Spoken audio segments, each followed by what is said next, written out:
So, welcome to another episode of Healing Money Talks. My name is Emma Lucy Wall, and I invite you, as I always do, to put your phone on airplane mode, put the kettle on, make a cup of tea or another warm drink, and find yourself somewhere comfortable to sit and relax and listen deeply to the conversation that's about to unfold. You never know what you might hear. So, my very special guest today is Clare Chapman.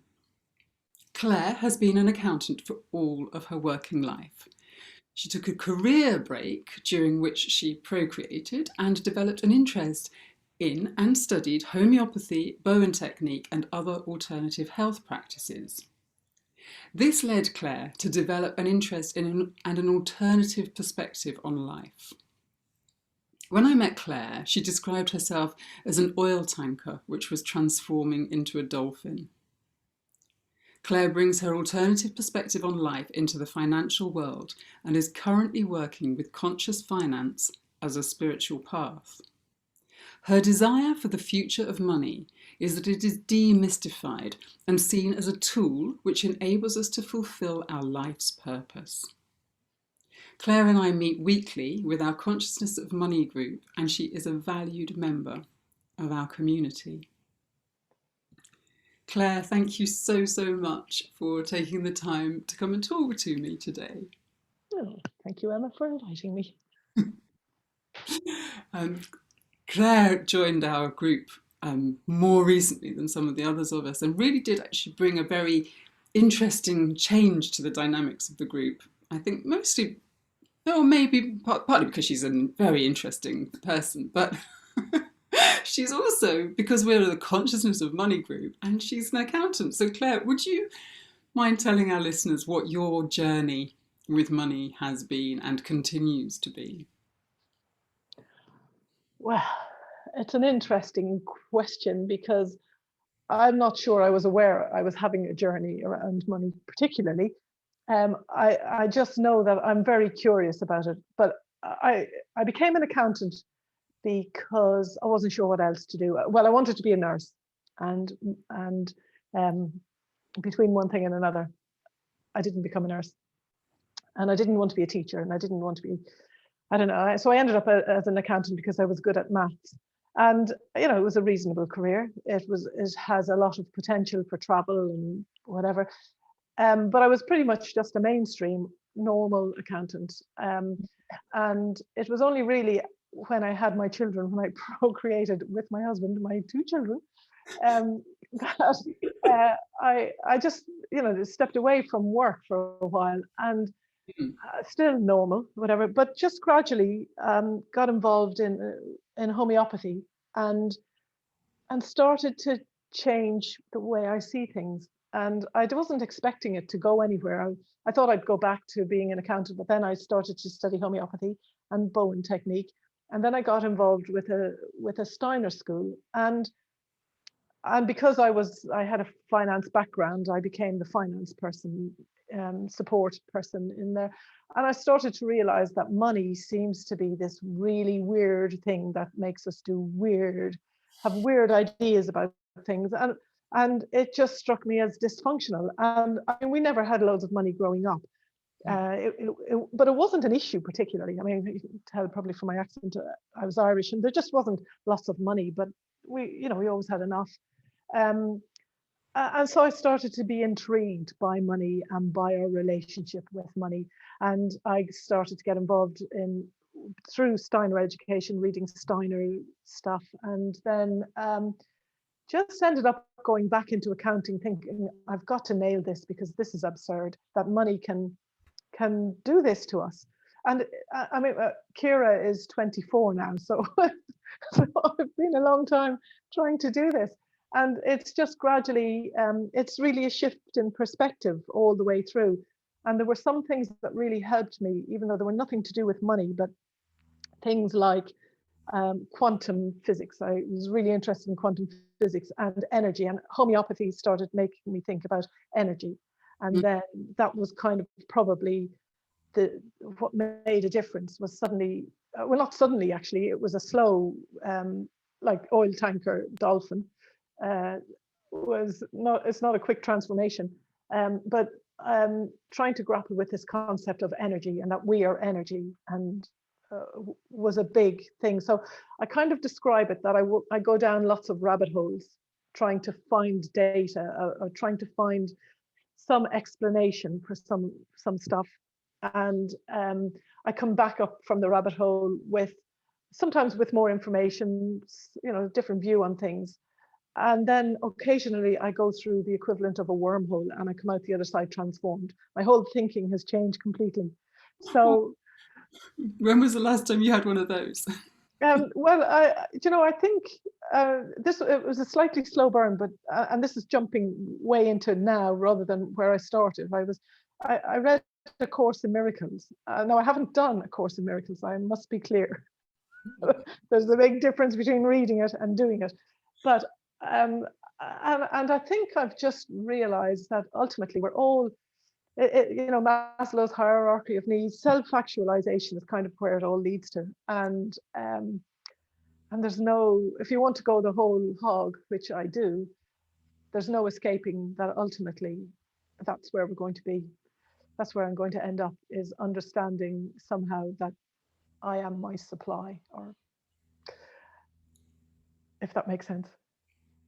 It does. It does. I'm sorry. I interrupted you a little bit because did you go back into accountancy after Oh the yes, yeah, sorry, yeah, I did. I gradually went back, and I tried to set up a practice as an accountant, because I didn't really want to work for somebody. I didn't have confidence, like a lot of women. I hadn't had this huge, brilliant career, so I had to go back and start at the bottom, because I had about 12 years off, and I sort of started at the bottom doing bookkeeping, and then gradually getting back to where I am now.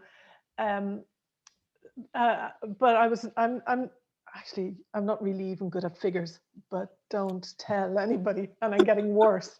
Okay, anyone who's listening, don't Don't hire tell anyone I work for. I need a calculator, but yeah, so I just gradually went back, and then didn't want to be doing tax returns and deadlines or whatever. So Mhm. I ended up as a financial controller for a group of companies, and started doing the Conscious Business Change Agents course, because I wanted to help be the change that needs to happen because of planetary crisis and the inequalities with money and all the stuff that kind of that everybody is saying needs to change, and I think it does. And the Conscious Business Change Agents course was a good way in, because business has such a huge impact in the world, Of course. and that if we can change business perception then, and the way businesses operate, then we have to do our part as consumers, but it's more attainable when business becomes a force for good. So that's why I ended up going back into business and working on that, and I've now I'm dedicating my life to what I call conscious finance. And I say conscious finance is this. Uh, I think it's a spiritual path, actually, as I look at it, which came as a surprise. But it the definition of conscious finance is that it perceives the immeasurable beauty of life in all exchanges. And Oh, when, how beautiful. Could you say yeah, that? Could you say that again, please? so conscious finance perceives the immeasurable beauty of life in all exchange, and especially exchanges that involve money. So Mhm. what it's really saying is that there's more to when you and I enter into an arrangement. There's more than money is exchanged. I don't, when you're doing your yoga classes, I don't just buy a yoga class from you. There's a whole experience that is, you can reduce it to pounds or to money, but actually there's a whole relationship building around that class. And that's really vital to that we understand this. So we move away from just counting everything in 0 to 9. I was trying to come up with a word, the equivalent of a numerical alphabet, but I haven't found one yet. But those numbers are kind of just the, they're just, I don't know, scratchings on a page. There's a whole language around it, and the language of exchange. is Hmm. kind of what we want. So if we practice conscious finance and become aware of this exchange, we'll strengthen our relationships, because I'll have a different relationship with you when I think of it as an exchange of energy, is an exchange of love, an exchange of knowledge, Hmm. experience. And as we do more of that, we can deepen our trust in life more, because we become more joyful, happy beings. And then when we align more, when we have more trust, we align more fully with life. And then we realize we've got a purpose that is beyond just being a consumer or a parent. Or being a parent is lovely, but not being a parent is probably equally lovely. So we develop this other perception of life. Hmm. And when we do that, we increase our generosity, because we're not trying to hold on to our supply of money. We realize we can be a sort of a like a channel or a waterfall, or it just comes through us and out, and then we can have increased prosperity for all. Hmm. And then if we do that through through business, then all boats rise. Yeah. And that's kind of where I come from. And you have, I know we've talked before, you have 4 Ps, don't you? I have got 5. You've got 5 Ps. Five It's P's. your marketing model that had 4 Ps. I Yeah. apologize to your Ps. Yeah. So we've got people. So how we are in people, planet. I always have to do them on the finger. People, planet, purpose, presence, and prosperity. And the people is just whether we see people as just a resource that we can exploit and pay minimum wage and get away with the minimum, or whether we see our people as part of, more like a family, and see the exchange as much more than just we're buying time or buying a skill, that we are investing in a relationship again with our people, and loyalty, and um, you know continuation and support. Uh, it's a spectrum. Um, Hmm. and ending up with love, and everything ends up with love, and the planet, again, not just exploiting the planet as a tool for us to be able to benefit for our own, exploit it for our own needs, that we realize that it's a living system, and that it's for all, and that we recognize how to count the real costs of the resources that we use. So there's things called externalities, and we don't just say let's pay minimum wage, rape and pillage the earth, and somebody else will pick up the tab, or we make profit, but somebody else is picking up the other side. It's taking full responsibility for how we operate in the world. Yeah, yeah, and I'm sort of playing with language around all of this as well. So instead of, in traditionally, you'd have a profit and loss account. So Mhm. you get money in and you spend money, and I'm sort of saying let's look at it as an exchange statement. So what have we given out and what have we received in? Mm. So you have a different way of looking at it. So instead of just numbers, it's a bigger story. So with the planet, you'd be looking at what are we getting besides the materials that we've bought in. Mhm. So then we've got purpose, and purpose is, we've got our own individual purposes. Most of us, it's to earn a living to provide for our family. And the purpose for most businesses is to meet some need that the world needs, and the world creating wants sometimes. But there's also, again, a spectrum of, is it, do I just need money to feed my family, or does the business want to be a force for good in the world, and even beyond, be an expression of love and care? So again, there's a whole spectrum that we can map ourselves on. Mhm. And then presence is just like we do, just being deep listening, being present to the other. And that's where the spiritual path starts to come in, and it informs everything. And it's that deep listening, and listening, are we aligned with our purpose, or do we even hear what our purpose is? Yeah, I think that we live in this very noisy world, don't we? Where it's so there's so much information going. That's I love that. I love that being able to be a bit more present. Yeah. And I think it's listening to the other, Hmm. and not only listening to each other, but also creating the space for the ideas to come through. And this is why quantum physics, where it made the difference for me, is that, there's this idea, I can't, anyway, that there's Newtonian traditional physics of material physics, and then there's this quantum physics, and that they're separate. But actually, I see it as we're the point where they meet. So we're these physical bodies, but we've got this huge capacity for imagination and what goes on in our minds, and they're limited. We can, through meditation, through yoga, through contemplation, we can go anywhere in our imagination and intuition. We can go anywhere, and so we've got this connection to a quantum field. And anybody who comes up with, is it Einstein who said it's to tune into intuition, because that's where the magic is. Hmm. So that presence can give us access to all of that, and so we can then just tune into how to solve the world's problems. It's all there. Yeah, we just Mhm. need a few more people on on the train with us, Yeah, yeah.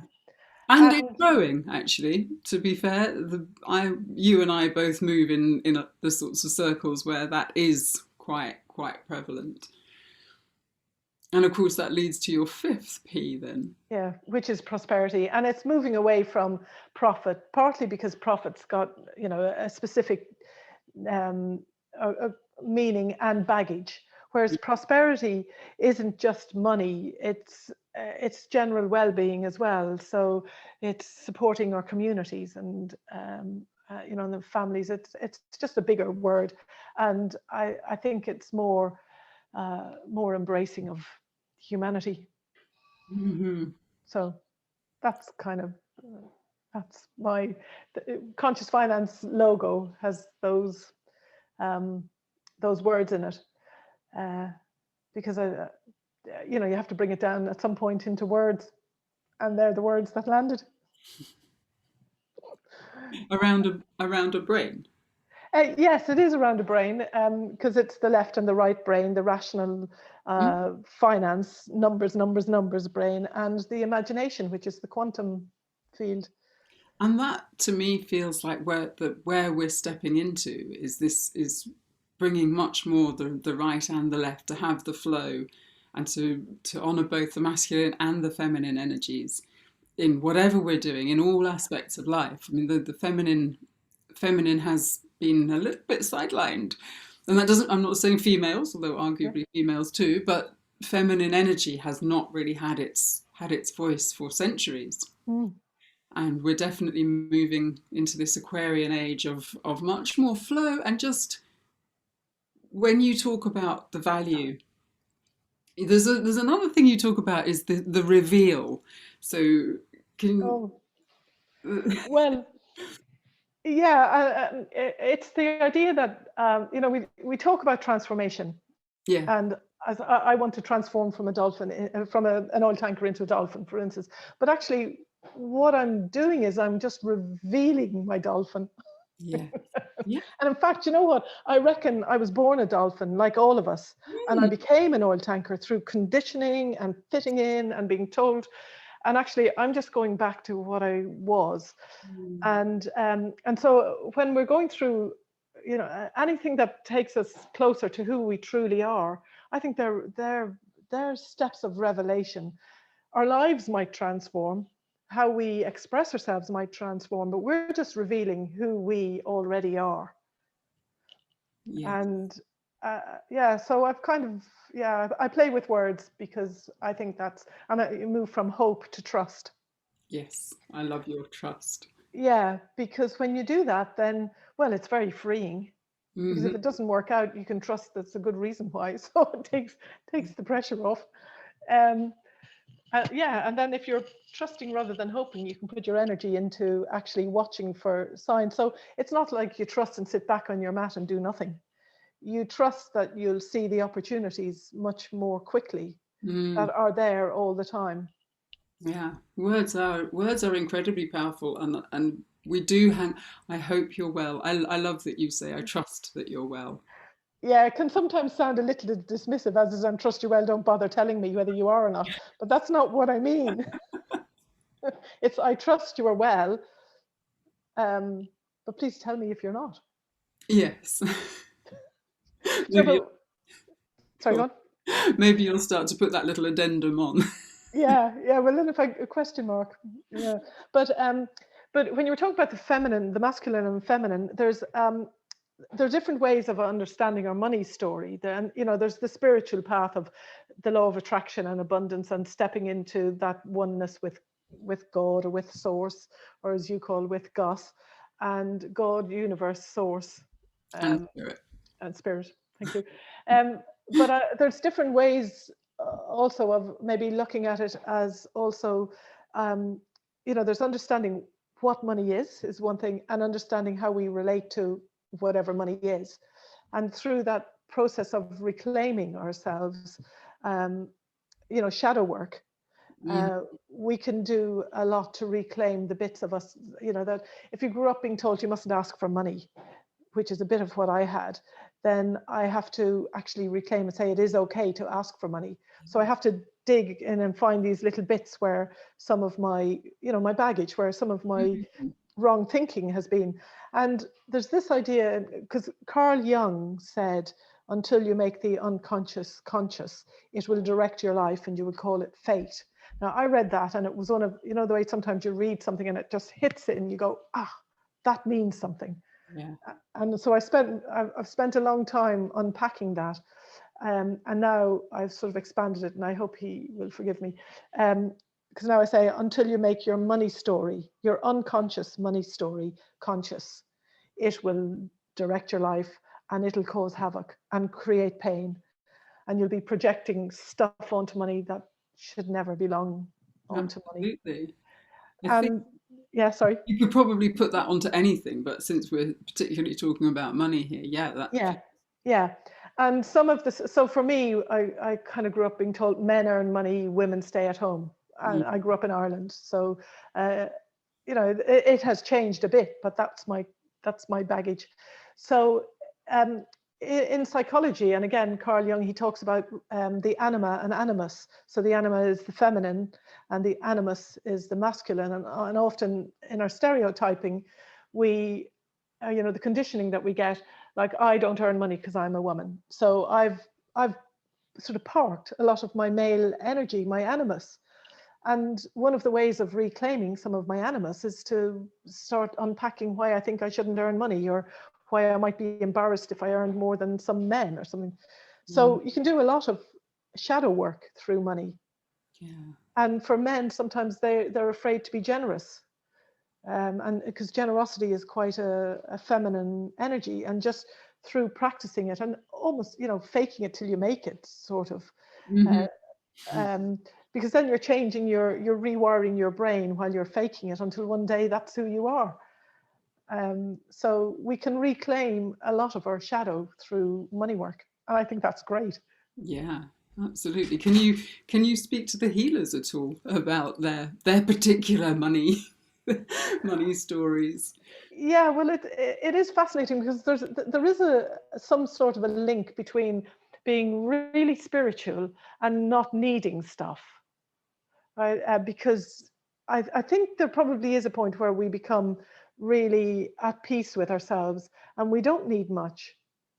But most of us aren't there, No. and we do need stuff, and we need to eat. And there are some people who can live, they've got so much wisdom to offer to their community, that the community are very happy to support them. For most of us, we've got to earn a living, and we can earn a decent living. But if we've got issues with value, I think, usually, isn't it? Self-esteem and value. And we think, oh, if I'm a spiritual person, I mustn't want money. Yeah. But most of us aren't going to reach that point where we can really be so comfortable. I mean, maybe we will, but we're so comfortable that we don't need anything. Until we need it, we need it, and we can Mm. have it. Or so, I mean, that's not really very helpful, is it? But it's unpacking. Why do I think I can't ask for money? Why do I think what I'm doing isn't of value to the other? Yeah, it feels. I think you're right about value, and maybe a lot of these what I call divine gifts have been undervalued. There was a time maybe when shamans, medicine people would have been taken care of, like you say, by the community, and and then they were greatly respected. But there seems to have been this erosion of respect for these disciplines. I was in a room on Clubhouse last week, and they were talking about spirit, about basically they were talking about spirituality in business, and they kept using the word woo. WOO, and I got, unfortunately it was midnight and I couldn't get on the stage. They wouldn't bring me up on the stage and I had to leave the room and go to sleep. But it kept me awake because I was thinking, and they were spiritual people, and as long as they're using words like that, we started off by talking about how powerful words can be. Mm, And when we're belittling what we do, mm, then it's very difficult to step up into our power. And mm, for me, all of this stuff that we're talking about, this is the next phase for humanity. This is what you mentioned, the law of attraction and energy. And I don't go along with this idea that money is energy, but I think money represents an exchange of energy, and the mm. way that the lines that we choose to move it on, those are the energetic lines. That's where I think it does become energy, because it's how we spend. Yeah, And if we spend it in these conscious ways that you're talking about, then it's got to be better for everybody. yeah, yeah. Um, yeah, because it's a funny old thing, this whole healing thing. Because I was a Bowen therapist for a while, Mm, and yeah, I struggled. Well, I even struggled to ask for money as an accountant, which yes. is a bit absurd. So Okay. I've had to do my own money, and sometimes I think, oh well, I could. Sometimes there's, I'm sure you've the expression of sort of spiritual bypass, that we don't we just park the whole thing and we never actually unpack why money is an issue for us, either if we've got it or if we haven't got it, and we just go straight to being spiritual beings. But to be truly spiritual, we've got to be whole. And that means we unpack all our crap, Yeah. not just our money, but anything that's in the shadow. We've got to be unpacking it all the time. And money is just a good way to do it, because it's something we interact with all the time. Well, it's quite it's quite an obvious measurement. It's an instrument, isn't it? Yeah, And we can see how we wield that instrument in the world. And at the moment, it does have power. For sure, it has power. But when the impact that we're able to make, when the good people have more money and they're able to do more good work, then that's where the power lies, rather than having it making nuclear bombs or whatever it's doing. I mean, I think yeah, a lot of money in the world is quite hidden at the moment. We don't really know what it's playing at. yeah. And I mean, yeah, the whole thing about power and energy, often it depends on the language and the our individual perspective on it. Um, yeah, but and the hidden money, sometimes we sort of think, oh, BP. Well, I shouldn't mention companies, but there's bad companies and there's good companies, and they're bad people because they've got too much money, and there's good people who haven't got money. And again, they're all a spectrum. There could be great people with no money, or there are great people with no money. There are great people with money, great people, crap people with money, really miserable people who have no money. They don't. There isn't a direct correlation. Have money, I'm bad. Have Yeah. no money, I'm good. And yet we somehow seem to make those connections. Mm. And it's demystifying those connections, and looking at ourselves as to why we make those judgments, when catch ourselves making those judgments, because there's enough for everybody. So if there's loads of people with loads of money, let them get on with it. As long as we're not giving them our power by thinking, oh, they've got all the money and I've got none. Just say they've got all the money, let them have it. I'm working on my piece, and that's what matters. And some of the big companies, the dirty companies, for want of it, have got they've got great networks, great distribution. They've got, like the petroleum companies. They are going to want to survive. They're going to find ways of surviving and ways of creating new energy, whatever. Yeah. So let's not diss them. Let's just recognize that there's good and bad in all of them, and use sort of polarity thinking to see what's good in both, and synergy, Mm. and get the best of both, Yeah. or something like that. Oh, I know what you're saying. I know what you're saying. I mean, I just think we're at a place. I've probably said it lots of times on this summit, but I think we're at a crossroads in our evolution, in our development, and I think it's really exciting to see what comes next. And the fact that we're having the sorts of conversations that we're having on this summit and that are happening in other corners of the world is a great thing to me. And I think COVID has given us the opportunity to really connect with Mother Earth in a way that we weren't. And we're Yeah, really reassessing and, yeah, yeah. I think there's it could go either way. Uh, hopefully, it'll go the right way. oh, it's going to go the Um, right way. It's yeah. written. Well, whatever it is, it's the right way. But hopefully, it'll be a way that we might actually come out of it smelling of roses. Um, All the indications are there. yeah, And it's not going to be next week, probably. It's 2024 for anybody who's not planet astrologically minded. There's big shifts happening with the planets. They're all dropping into Aquarius. All those big hitters are out on the edge of our solar system. Um, yeah. Well, and thank you, Emma, for creating the space to allow these conversations to happen. no, it's my pleasure. I'm really loving these conversations. Yeah, I bet. I can't wait to see them all when catch up with them. But yeah, it's important work. It's important work. It surely is. So what's next, Claire? Where are you moving to now?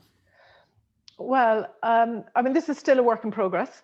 Hmm. And I'm currently working with some clients to model conscious finance, because I think it's geared pretty much to businesses, and probably conscious businesses, for the moment. So pushing on an open door, Hmm. uh, and developing the enlightenment of money with a group of people. So just developing it into a product. At the moment, it is coming down. It is coming into something tangible. But for the moment, it's just, if there's anyone interested to talk to me about it, that'd be great. I'm sure you give my email address.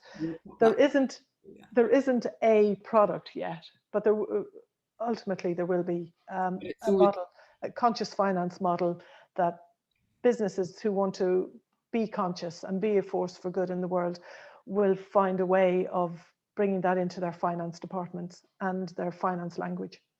And amazing. that's whether you're one person or 1,000, a billion, whatever. Thank you. There was one other thing that I remember you talking about shortly after we met, which was that the accountant sitting in the corner, and every so often popping something up over the wall, but it's being very almost quite removed from the rest of the business. Yeah, That yeah. you really you saw an integration of the finance and the whole business. Yeah, no, absolutely. It's to get them out of a silo, Yeah. and yeah, and to engage with the conscious leadership world, and the conscious leaders to get their own inner finance department and start saying, yes, I do money, instead of saying, oh, I don't do money. We all do money. We all do money, Yeah. So morning, let's do night. it consciously, with joy and Mm. with trust, because we all do it. We do. We Let's Everything we do has got money attached to it. Yeah. So let's do it with joy and power and love. Amazing. Thank you Yeah. so much. So if you're called at all to reach out to Claire, her email address is underneath the video. She would love to hear from people Yep. and just expand this conversation because it's fascinating and it's got a long way to go, I would Yeah, say. yeah. So Claire, thank you again. Thank you so, so much for your time. It's always Well, a pleasure to chat thank with you. Thank you, Emma. you. And see you soon. Yes. Okay. Lots of love. And to you.